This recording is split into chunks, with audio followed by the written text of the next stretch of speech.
Good afternoon, good evening, wherever you are in the world. Thank you so much for joining me.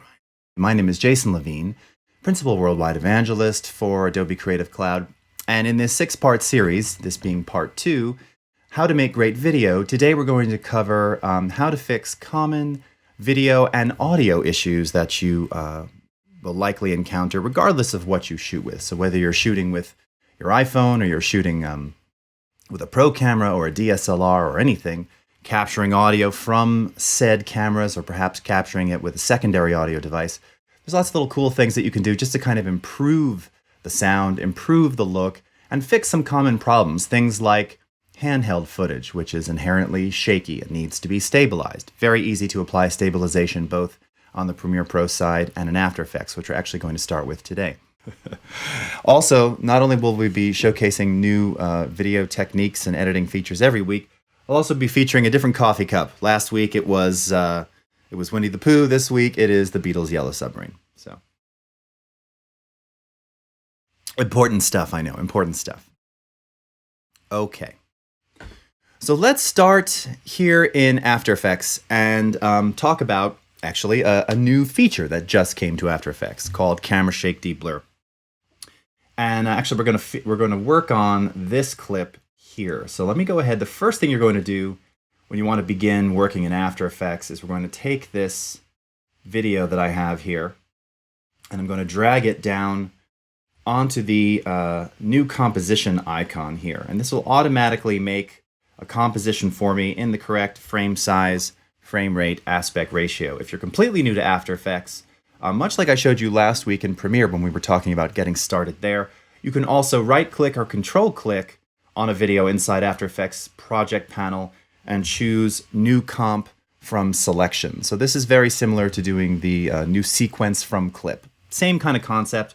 You can either right-click, control-click, and use New Comp from Selection, or you can drag it down as I showed you here. Oh, and it's kind of right hidden above my head there. I don't know if you're seeing the tooltip. Let's see. You see the tooltip? There you go. Create a new composition. So as I've said, lots of ways to do the same operations, whatever you feel most comfortable with. Okay, so let's go ahead and play this footage back. So this was shot by an Adobe, very super loud there, Adobe colleague of mine. And you can see, obviously, handheld, probably, my guess, probably iPhone footage or something like that. And it's fairly shaky. Now, aside from being fairly shaky, it also suffers from some of the artifacts of being handheld and shaky, which is you've got very blurry frames. And you can see here just right on the clock tower and just along the edges, it's not sharp. So stabilization can sort of control the movement, right? But it doesn't necessarily fix any of the blur. So maybe that's where we start. Now I'm going to show you more of what we call our warp stabilizer in both Premiere and After Effects. So we're going to get to just kind of stabilizing footage later. This being a new feature, though, I wanted to really showcase to you how cool this is and get you thinking about how useful this can be in your production workflow. All right. So let's go ahead first and stabilize this clip. Now, once again, you've got a lot of different ways that you can do this. Now, in both Premiere and After Effects, we have something called Warp Stabilizer.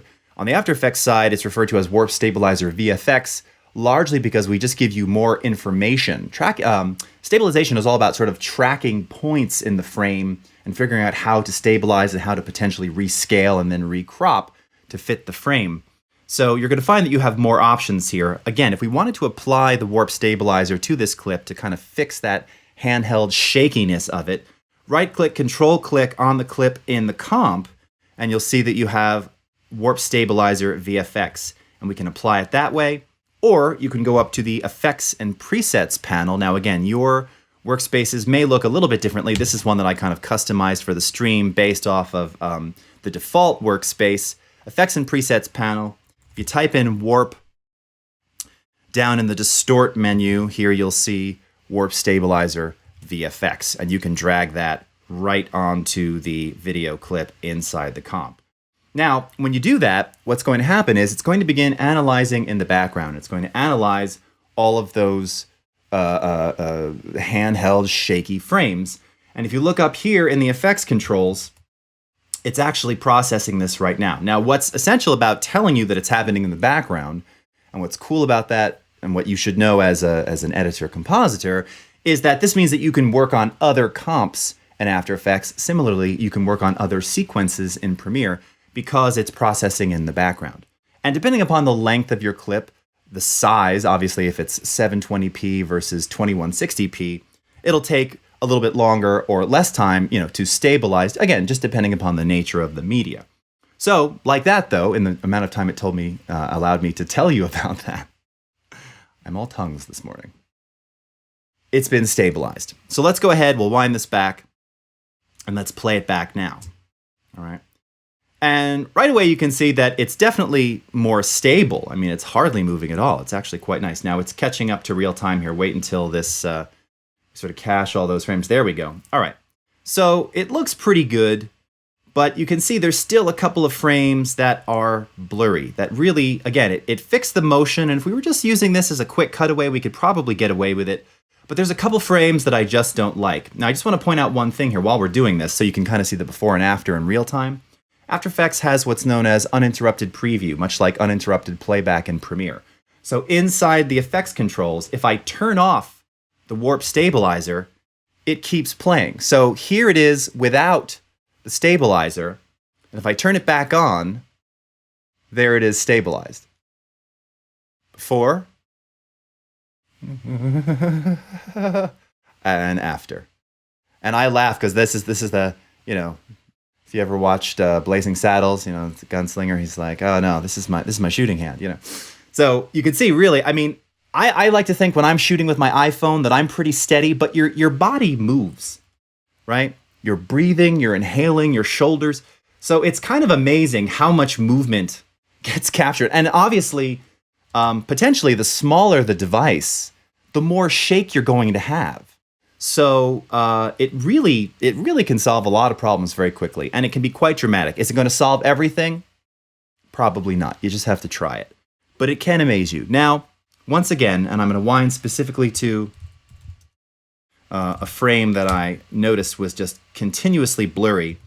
It's this one here, all right? And you can just see it's not super ultra sharp. So for this, now we're going to implement the camera shake deblur. And I'm going to type in camera, and you'll see that it pulls up under the blur and sharpen menu here inside effects and presets. I'm going to drag this over top of the clip. Here is the before camera shake deblur. It's blurry. It doesn't look good. It analyzes and identifies motion blurred frames. It then uses optical flow technology to basically blend sharp frames on either side to give us a nice sharp look. And now, when I turn on camera shake deblur after 5 minutes of debacle, zzz, there it is. Sharp. Before, and look, you can really see along the edges here, all right, around the clock. Take a look there. Before, after. Before, I'm looking at the playout. After. All right. Let's go to another one. Okay. Let's go to this one here. Once again, I'll go into our effects controls. So this is the before. You can see this one's basically illegible. You can't even read the numerals on the clock tower here. You can't see anything at all. Let's turn on camera shake deblur. Look at that. Look at that! Yes, and now we're peaking over 800 because you have to believe. Machine stuff, friends. I don't know why this stuff happens. It happens. Before, but this one is really super dramatic. If you're not, you should zoom in. After. Now, one of the things that you have here is you've got a couple of different options. So first of all, you've got the blur duration. Remember, it's analyzing frames from either side. So in this case, I found that giving it the most amount of frames, because there were probably a couple of slight blurred frames in between this really blurry frame, I used about a 9-frame sample. You have 5, 7, and 9. It's pretty subtle, and again, over the stream, you're not really going to see it, I'm sure. This is just, it's a little bit softer. And again, I'm zooming in here, so you're not really going to get to see everything as it should be. 9 frames, though, just gave me a slightly sharper, slightly clearer result. You've also got 2 Deblur methods, standard and high quality. So high quality, again, it's going to be a little bit slower to process, but ultimately this is going to do the job for you. And then you have your strength and your shake sensitivity. Now, the sensitivity is by default around 50%. I increased it a little bit here because this particular clip, now let's see, hopefully this doesn't freak out. Let me just show you this one with nothing. So this was the pre-stabilized, let me kill the audio here. This is the pre-stabilized, I mean, this is really shaky, right? It's just very, very, very handheld. Turn on the stabilizer, and it's just ultra smooth, right? Before, you can see the trees and just if you look at the sort of the ground there, or the bottom of the frame, it's really shaky. After, it's just smooth. So, these things, it really, like I said, it can do some magic. Let's go back to that super blurry frame right here, turn on camera shake deblur, and it just really does some incredible things. Now, as I always say, is this going to work on everything? No, probably not. You're just going to have to try it. The chat is very quiet today, but this can amaze you. Now, obviously, much like a lot of things where it's doing frame analysis, the render time on this can vary. So that's why I'm not rendering multiple frames right now. The key is, this can be one of those shot savers. This can save something that otherwise wouldn't have been usable and make it usable. All right? Cool? Awesome. Great. I'm glad we're done with this. Okay. All right, so let's talk now just a little bit about using just the stabilizer, and then we're going to go into a couple of examples in Premiere Pro as well. And maybe we'll start actually with this Buffalo one here. So once again, I've got some footage up here, new comp from selection. So this is some footage that I shot in South Africa a few years ago. Again, very handheld, of this buffalo here. And this is also flat, coming off of a Nikon D800. So once again, right click, warp stabilizer VFX, let it do its processing in the background. I don't need to do that because I've actually already made one that's finished for you. What I also did, and what you'll see here, is that I've added not only warp stabilizer VFX, but also the Lumetri Color panel to this, which of course is in both After Effects and Premiere.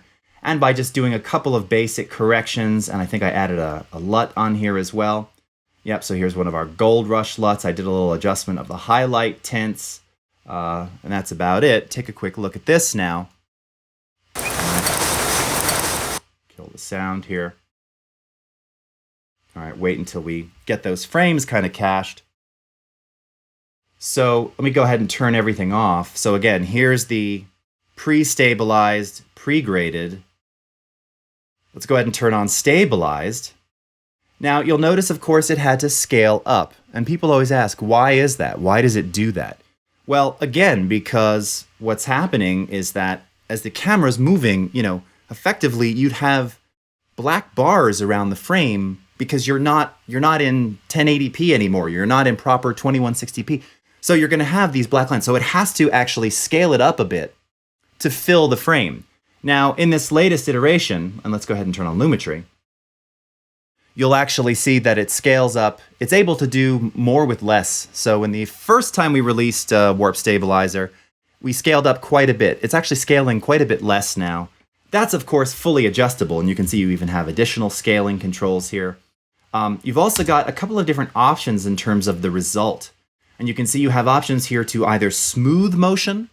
So in this case, I kind of want to keep it, I want it to still look fluid. There can be some movement. The movement just needs to be smooth. Or you can actually do sort of a lockdown where there's no motion. Now, if I go ahead and change this to that, let's just take a look here. This was fairly steady. What that sometimes does is it can give you kind of a weird looking background. Let's play this back and see. Yeah, so you can actually see that now his face in the center is very steady, but his body and some of the background elements, getting weird errors today, are, well, yeah, you can see it's kind of like warping from the center. So no motion didn't really do it here. It looked better just smoothing the motion. Now, additionally, you've got different methods for stabilizing. Now, the default here is subspace warp. This one, though, again, it is actually, if you think of like what warping is doing or morphing, sometimes you can get sort of slightly out of perspective looking stabilized frames. So for this, I modified it to position, scale, and rotation.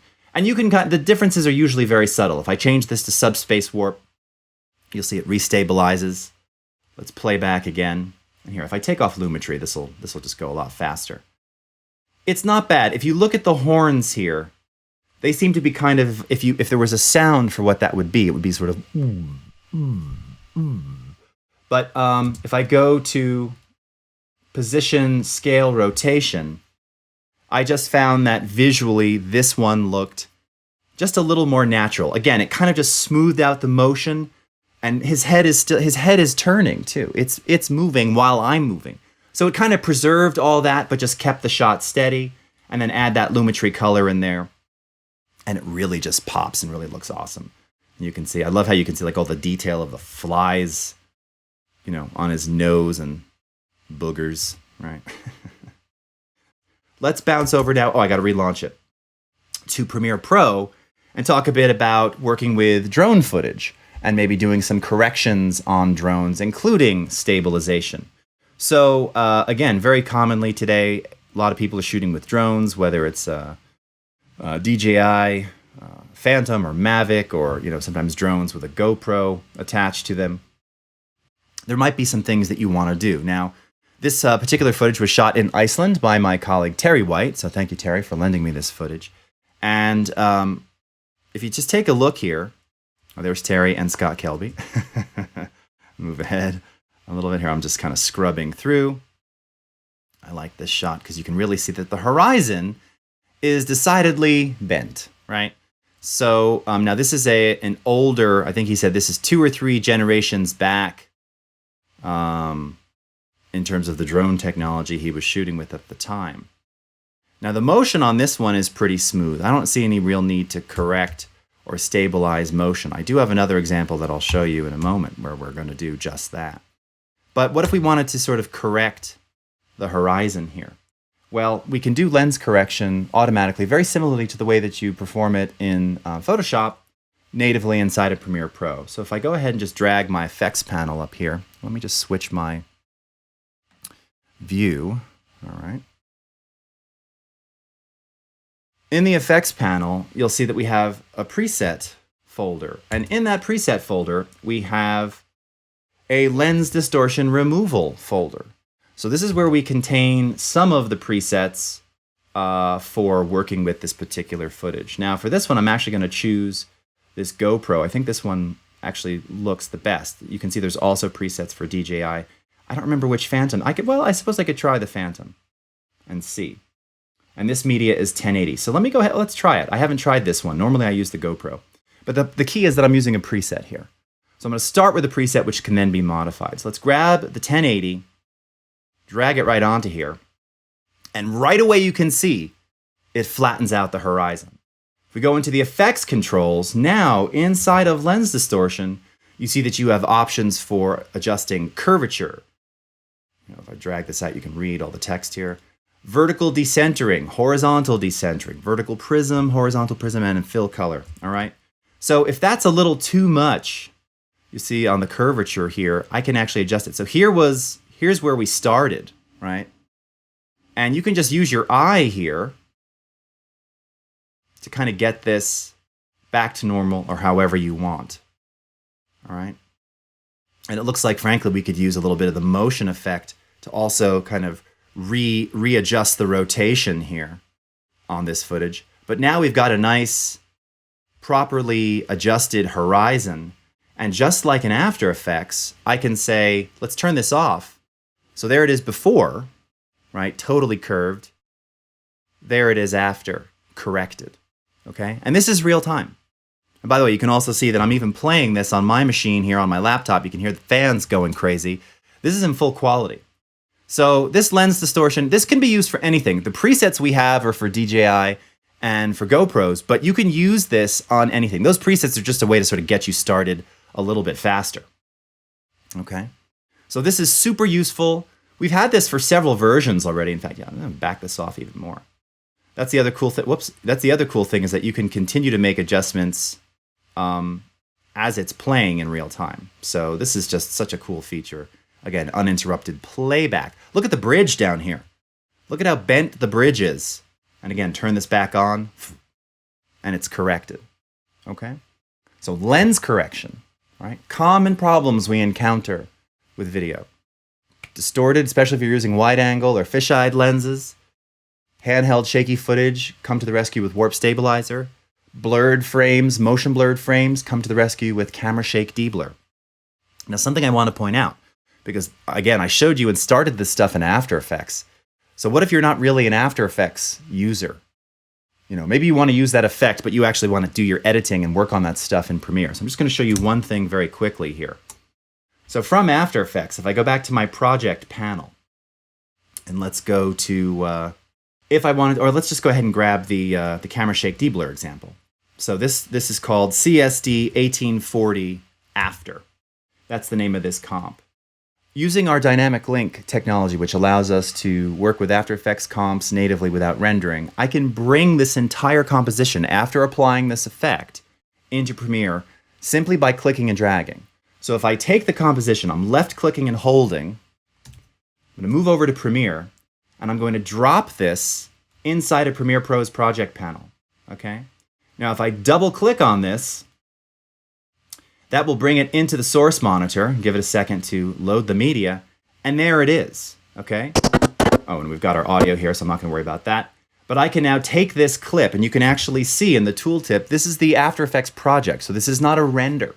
So this is a way for you to treat and work with things on the After Effects side, but bring them into Premiere Pro non-destructively. I can take this and drag this down into my timeline, okay?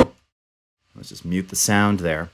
And there now I have that living inside of Premiere. So whatever you do on the After Effects side will be reflected here on the Premiere Pro side. You'll eventually want to save that comp, save that project on the After Effects side. So keep that in mind. But again, if we were to just go ahead and turn this off, it's a bit of heavy processing there, so give it a second to kick in. But it'll do just that. Okay. So let's just talk one more brief bit about working with stabilization. So this is kind of a cool tip to showcase to you. Sometimes when you apply stabilizers, it doesn't quite do the job, and you'll find that certain elements in your video can actually cause the stabilizer to freak out a bit. So this is another shot that I did of a lion in the grass. Now, the part of the shot that I really want is kind of right when he's turning his head. But you can actually see that before that, it's like super, super shaky. And then there's kind of a consistent bounce shake, okay? So the very shaky stuff is at the top of the clip. Then it kind of levels out. I did this nice little push. By the way, this was done handheld with a D800, or no, this was a Nikon D4 and a 400 millimeter lens. Why I was hand holding this, I have no idea, especially because the Jeep had like mounts, but I don't know. This is my first time doing a Safari.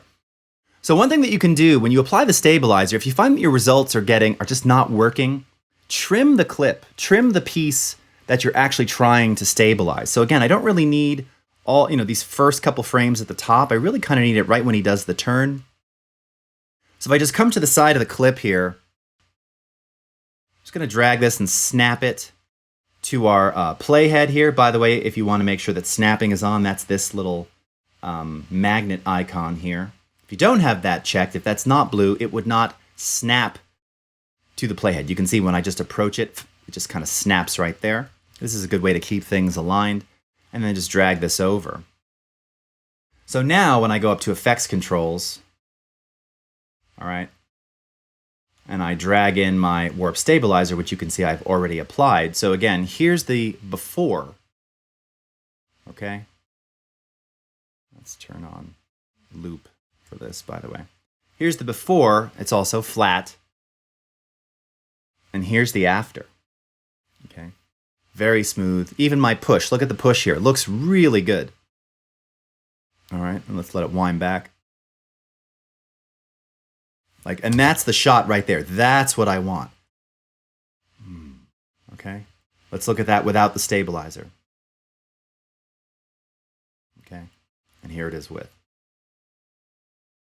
This can work on any kind of footage, whether it's, again, GoPro, Phantom, Mavic Pro, Airy, Red, vertical video, no matter what it is, you just have to try it. The results will vary, but they can really amaze you.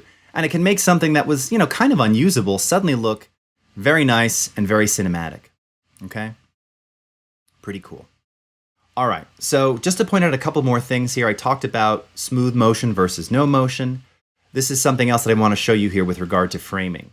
So if we only stabilized, and I think this shot has enough movement. In fact, I'm gonna bring back the beginning so that you can kind of see. Oh, I did too much. Sorry. There we go. If I were to choose stabilize only, okay? If you now look at the frame. Can you see the black lines that are forming here? And by the way, these won't necessarily be symmetrical. They're kind of looking somewhat symmetrical now. But as I scrub through this footage, do you see that you see the frame moving around and you're seeing all the letterboxing, pillar boxing happening? Yes, because if it doesn't stabilize and crop and scale, that's what you would end up with. Notice the shot is beautiful and stabilized, but we have to scale it up, and you can see what it needed to do to fill the frame was to scale up approximately 112%. So that's why the default stabilize, crop, auto scale gets rid of that sort of those unwanted letterbox, pillar box artifacts, and just reframes the shot. Now, obviously, you're probably thinking, okay, well, what if I'm shooting super tight and close? Is someone's head going to get cut off when it stabilizes? Potentially. So again, you can manually adjust the scaling. Okay, that's why you have stabilize only, or stabilize and crop, stabilize, crop, and auto scale, or stabilize and synthesize edges. That's sometimes good if you just have a little bit that's kind of out of frame, and it can do some magic there. But this is kind of pointing out where these controls are. Additionally, if you twirl down advanced, now this gets a little bit beyond sort of video 101, and this is something that not too many people encounter so much anymore. I guess you do if you're still shooting DSLR, but it's a little something called rolling shutter ripple. This is an artifact when you shoot with a DSLR, as you kind of pan side to side, sometimes it looks like the image is bending or skewing to the left or right via 5-10 degrees as you're moving left or right. That's known as rolling shutter or ripple. This effect by default has an automatic reduction for doing that. So if you have a shot that there's no motion blur, but it needs stabilization, but it has this thing when you're kind of panning where it actually looks like stuff is bending to the side, put this on, and then if it still isn't corrected, try the enhanced reduction. This can do some really amazing things to kind of fix that, okay? All right, and then again, on the After Effects side, you're just gonna see, if you were to look at, you have the same advanced controls, detailed analysis, rolling shutter ripple, but then you have even more with regard to sort of tracking points. You can even show all the points on screen that it's tracking for stabilization. Let's turn on the camera, shake Deblur again. So, just more detail, more data here, more that you can work with on the After Effects side, which is why it's referred to as Warp Stabilizer VFX. Okay, so let's now go into working with some LUTs, and again, we're going to go back to working with some of this drone footage. So this is sort of a before and after. This is, again, some drone footage. Now, this was shot with a DJI Mavic by my colleague Terry, and this is 4K content. And one of the things that I've kind of noticed with a lot of the drone stuff, again, it all depends on the lighting and everything, but sometimes it just looks a little too digital. And what if you want to kind of take the edge off? You know, take the digital edge off of that. Well, there's a lot of very detailed color correction techniques that you can leverage, but sometimes just by applying one of our film stock LUTs that you'll find, and these are basically color presets. LUT stands for, of course, lookup table. We have these built into the Lumetri Color panel. And let me go ahead and switch over to my color workspace here. And this is just going to give you a little bit more flexibility in kind of taking the edge off and just, you know, changing kind of the character of the shot ever so slightly. So let me go ahead. I'm going to start from scratch, and then, because we're almost running out of time here, we'll go to the final one. So I'm going to take this original clip, which, by the way, I think I've made some in and outs on this. Yes, I did. Okay. So let me go ahead and take this. I'll make a new sequence from that clip. All right. And let's go ahead and first, let's just play this back. Because we're shrinking this down to fit the window, it's looking a bit more pixelated and a bit more grainy than it actually is. Look a little less grainy if I go full screen here. But you can definitely see this kind of just has that, it's got that digital edge to it. It's beautiful, it's sharp, there's great contrast, but it's got some edginess to it.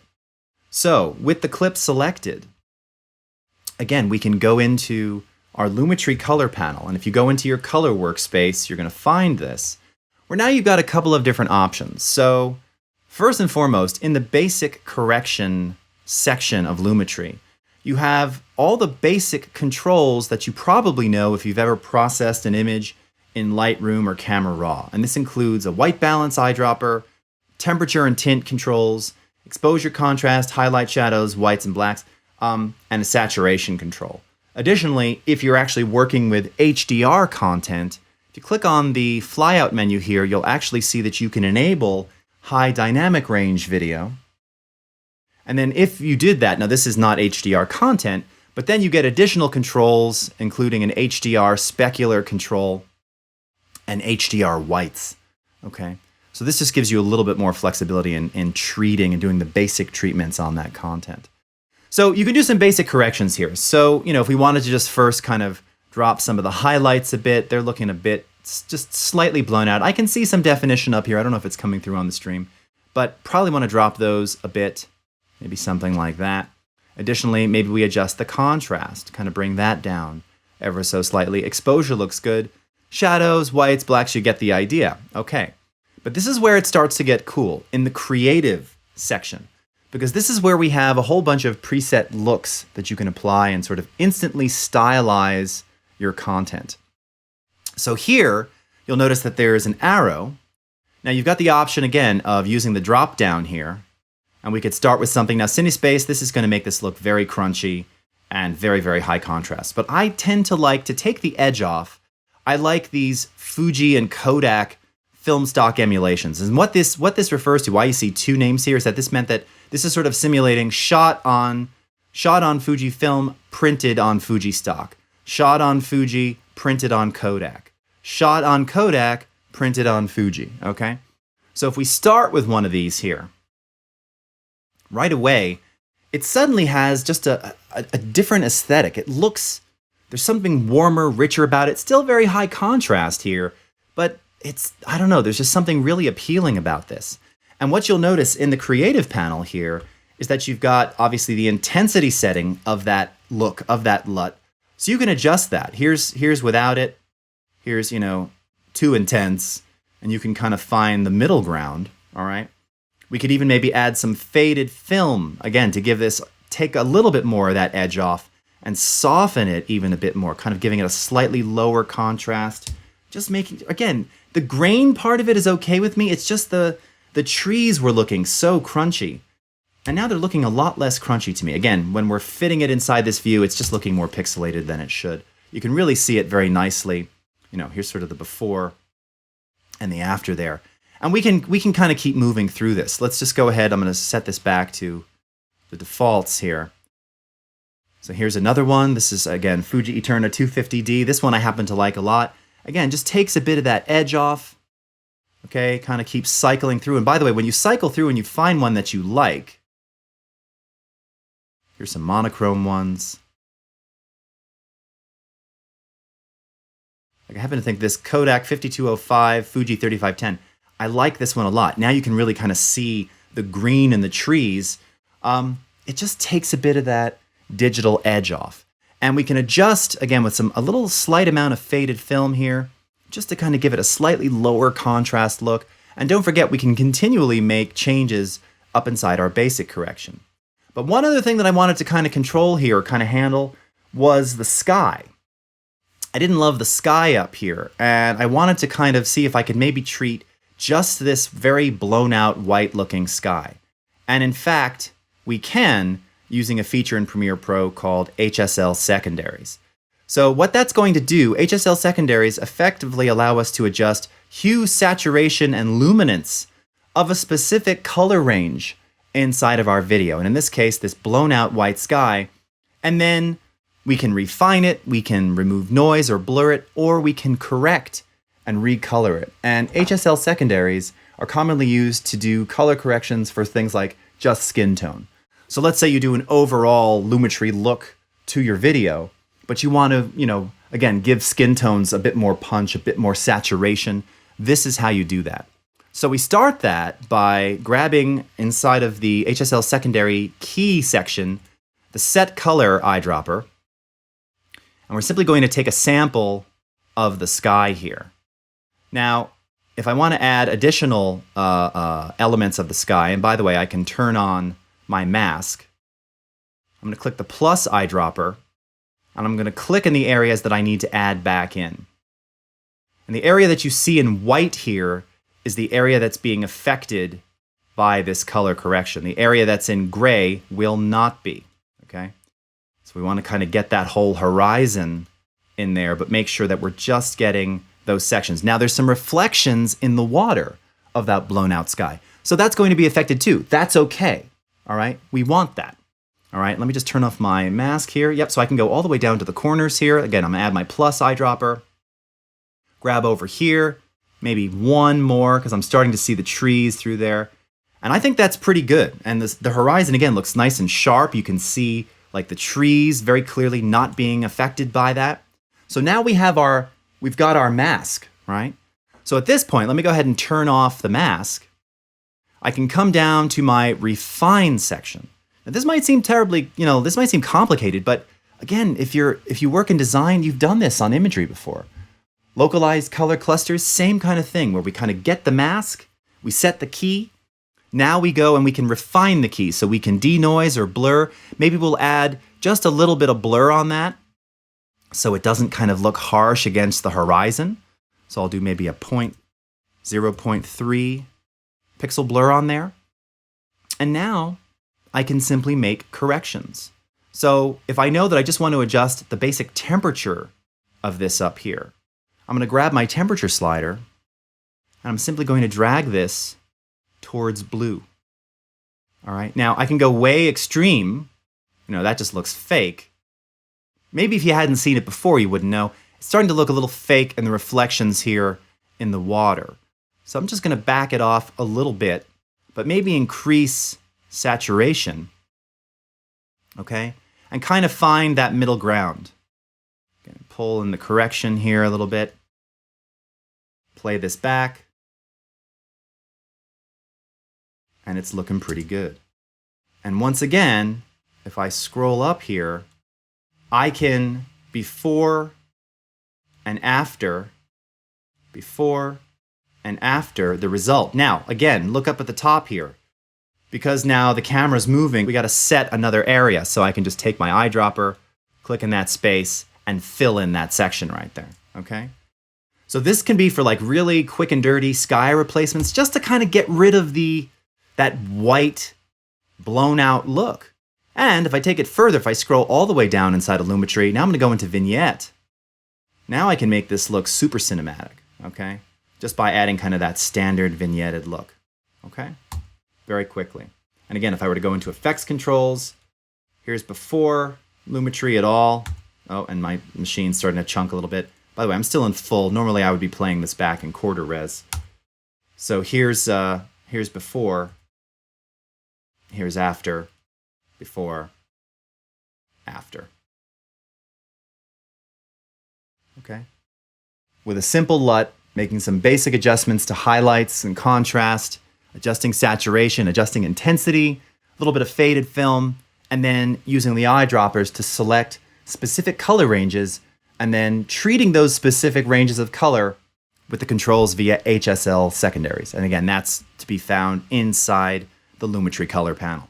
So the last thing that I'm going to show you in our last 8 minutes here is based around some audio fixes. First, a little bit of denoising, and then we're going to talk a little bit about so denoising and plosive removal. Here we go. Denoise, derumble. Thank you. All right. So here we have, again, this was an interview that was shot by a friend of mine, and this was shot outside. So if you take a listen to this, what you're going to hear is that there's some obvious background noise. Now, we've got the camera audio here on audio track 1, but we've got the secondary audio, which was captured with a lav mic here on track 2. So I'm not even bothering with the camera audio. It's thin and tinny. It doesn't sound very good. I don't need to correct that. This I'm actually going to treat here, which is the proper audio captured via this lav mic. Now for this, because we're going to start with the Essential Sound panel, I'm going to go up to my workspaces and choose audio. So let's click audio here. And remember, if you haven't seen this effect already, what's amazing about this new panel is this allows you to do incredibly powerful corrections without being an audio engineer. In this case, we break it down into 4 different types of audio: dialogue, music, sound effects, and ambience. So because this is dialogue, this guy talking in this interview, I'm going to choose dialogue, and it automatically gives me a whole series of effects and filters that I would commonly use to treat dialogue. So first, let's take a listen to this and kind of hear what's going on inside this clip. Yeah, and how long have you been doing what you do? My name's Rod Wyndham. I'm currently the Managing Director of Sabi Sabi, and I've been fortunate to be working here for 13 years. It's a long time. Perfect. And what are some of the unique... Okay, so you can hear that there's some like hiss, kind of like high-end, which I don't know if it's coming through on stream. It's very evident here, even on my speakers. So again, probably the gain wasn't quite properly adjusted on that lav mic. It's picking up a lot of high-end. It's also slightly, maybe a little over-modulated, meaning there's a little too much power. So again, the gain probably wasn't set correctly. But ultimately, there's just some background noise, which is okay. The birds tweeting and stuff, that's fine. But there's too much of that, and we want to get rid of that. So for that, we're going to use the repair section of Essential Sound, and we're going to focus on reduce noise. Now, also, you heard when he was talking, there's a little bit of rumble. There's a couple of sections there where there's just some like low end in his voice, because it's very close to his throat right here, and he's actually got a lot of low end fundamentals in his speaking voice. So I'm just going to grab my headphones real quickly so I can hear what you're hearing a little bit better. I'm also going to turn down my speakers. And let's go ahead and first turn on the noise reduction. And what you're going to hear is that even though this has a single slider, this is going to analyze and basically adapt to the change in noise in this clip. You'll hear it kind of go and suck all the noise out. Take a quick listen. And we're going to start this with just the default value of 5. So Rod, what is your name, your position here, and how long have you been doing what you do? My name's Rod Wyndham. I'm currently the Managing Director of Sabi Sabi, and I've been fortunate to be working here for 13 years. It's a long time. Okay. Now what I'm going to do real quickly is I'm actually going to mute my mic so you can hear that a bit more clearly. So I'll start with it on, and then I'll turn it off, and you'll hear what it's doing. Here we go. I'll mute myself real quick.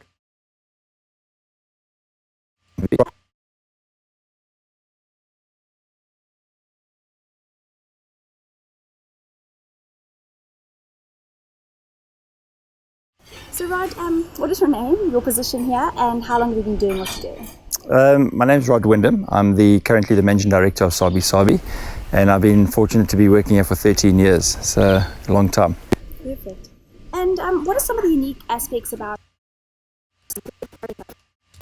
Well, being an avid photographer myself, we're blessed with wildlife that is habituated to game viewing. So you tend to get these really close-up one-on-one encounters with wildlife that pretty much is unique. Things like leopard and lion, Land Rovers on a daily basis, and are very comfortable with them being around us. So they go about their daily business doing what wild animals do. Okay, so if you could hear right there, reduce noise, basic setting here, less or more. Now you can adjust these while it's playing back in real time. You will hear probably some stuttering or dropping out because what's happening is it's having to relearn and readapt. And what is actually happening is if you go to the effects controls and look at what's been applied, it's actually non-destructively applied our adaptive noise reduction effect to that clip. Now you never have to see this. As a first-time audio mixer, you don't ever have to go there. The one slider is going to do it for you. I'm showing this to you because what's awesome about this effect is that as you move this slider, it's not just sort of more or less noise reduction.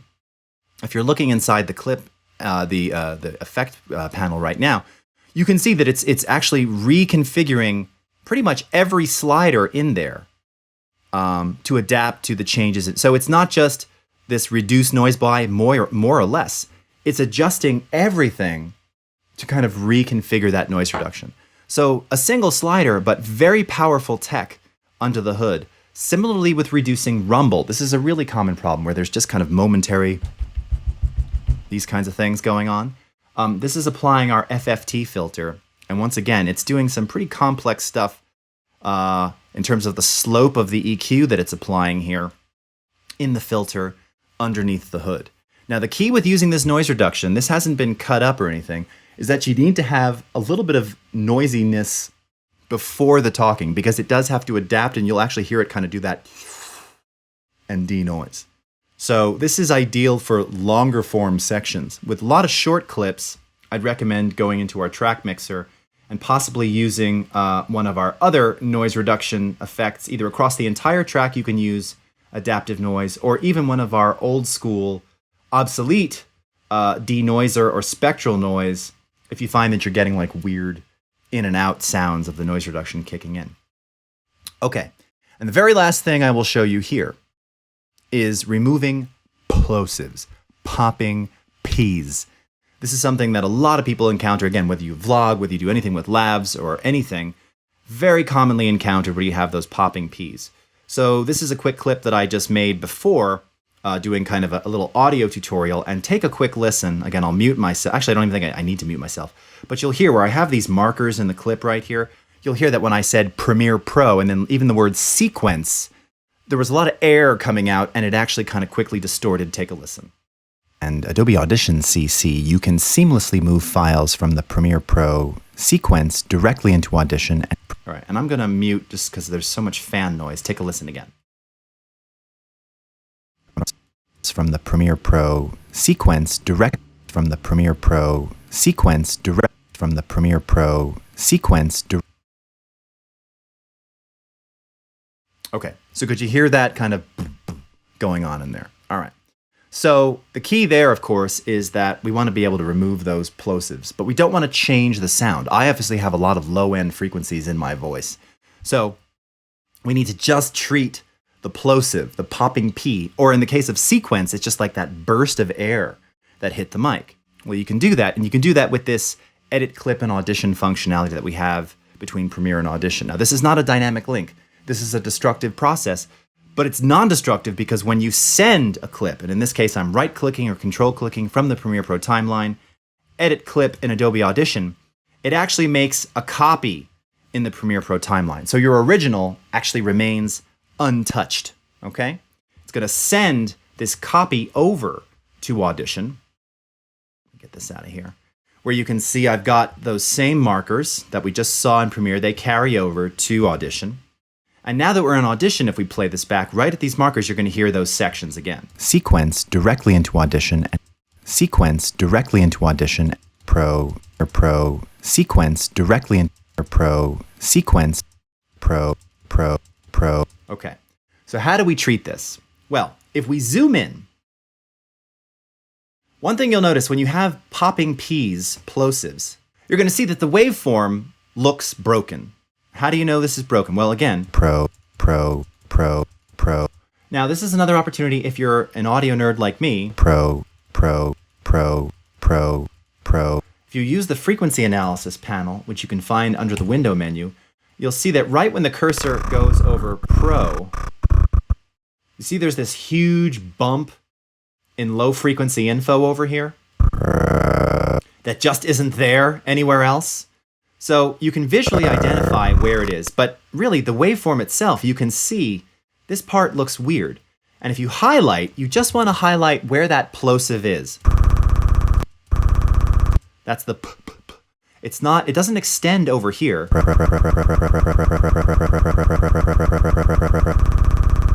It's really this section right here. We're going to go up to Effects, Filter and EQ, FFT Filter. And now we're simply going to choose a preset called Kill the Mic Rumble. All right? And apply. And when you do that, Premiere Pro, Premiere Pro, Premiere Pro, before, Premiere Pro, Premiere Pro, Premiere Pro, after, Premiere Pro, sequence, Premiere Pro. All right, fixed. Let's go to the sequence one here. Sequence, quence. Okay, so it's on the qu. A lot of air coming out of my mouth at that point. So, quence. All right. So again, visually identify where that is. Now, it's definitely this right here. Maybe I can even back it up a little bit more.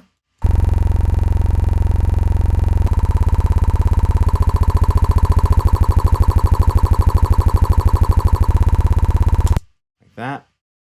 Okay. Effects, Filter and EQ, FFT Filter.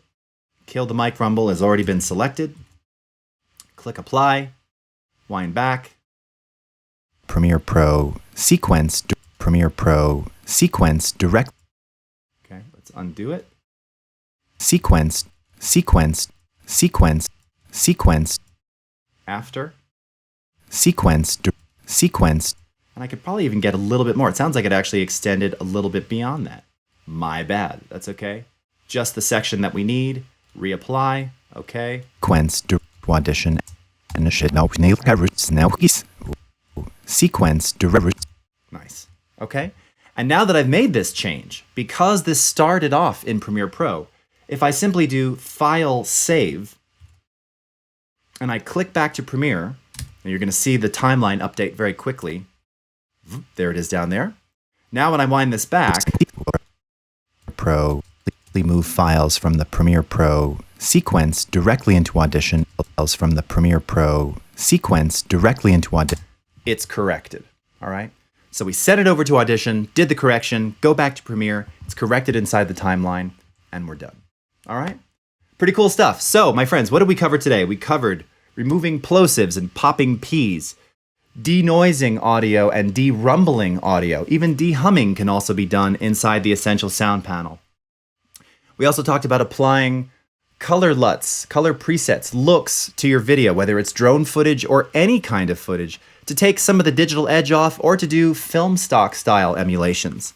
Also talked about using HSL secondaries to, again, treat specific color ranges in your video. This can be used for sky replacement. This can be used to adjust skin tones or, frankly, any color inside of a clip. An example I used to show is, you've got someone who's wearing a gray jacket or a red jacket and you want to make it blue.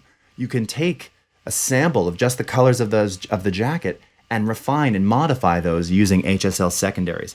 We also showcased a lot about using Warp Stabilizer and Warp Stabilizer VFX and all the different options you have to smooth shaky handheld motion or to really lock a shot down to give it no motion at all with Warp Stabilizer both in Premiere Pro and After Effects, as well as the brand new feature in After Effects called Camera Shake Deblur, which again eliminates and tries to smooth over any motion blurred frames in your video with just a little touch of Adobe magic. So, thank you so much for joining me. Again, my name is Jason Levine. We will see you again next time. Thank you.